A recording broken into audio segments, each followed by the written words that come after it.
Hello મિત્રો, આપણે royal વેરાયટીમાં એકદમ મસ્ત અત્યારે બ્રાન્ડના ઓરિજિનલ પોસ્ટર લઈ આવીએ છીએ. જે આપણે ઓરિજિનલ બબલી હોય ડિઝાઇનિંગ મળવાની છે. જો આમ લુક જુઓ તમે, ઓરિજિનલ રાધા કૃષ્ણ તમને મળશે એકદમ મસ્ત. યાદના જો કુદરતી દ્રશ્ય મળવાના છે અને એકદમ મસ્ત જો રેઝિન કોટેડ આવશે આખું, અને ફૂલ સાઇઝ નું મળશે એકદમ મસ્ત. જો એટલે પિત્તળની ફ્રેમિંગ આવશે, ફરતી સાઈડ તમને પિત્તળની ફ્રેમિંગ મળવાની છે. અહીંયા બબલ વાળી ડિઝાઇનિંગ મળશે. જે આપણે બધા હીરા ઘસે ને એ રીતના જે ઓરિજિનલ હીરા આવશે. જે પાસેથી બતાવો લુક ખાલી એકદમ મસ્ત એચડી ફૂલ એચડી ક્વોલિટીના ફોટો આવશે. અને પાછો ફૂલ સાઇઝ કિંગ બે આવશે.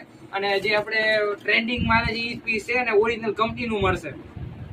જો આમાં બીજા પોસ્ટ છે ને એ પણ તમને બતાવી દો. વાહ વાહ, આમ જુઓ તો ખરી, ખાલી રાધા કૃષ્ણ તો જુઓ, તમને એવું જ લાગે કે તમને સામે ભગવાન અત્યારે સામે તમને દર્શન આપી દીધા. એમ જુઓ ખાલી એની આંખો ને બધું લુક જુઓ. વાહ વાહ, આ ખાલી ક્વોલિટી જુઓ, ખાલી એકદમ મસ્ત. જો પિત્તળની બોર્ડર મળશે અને એમાં પછી જે પિત્તળની બોર્ડરમાં જયારે લોક આવશે ને, લોક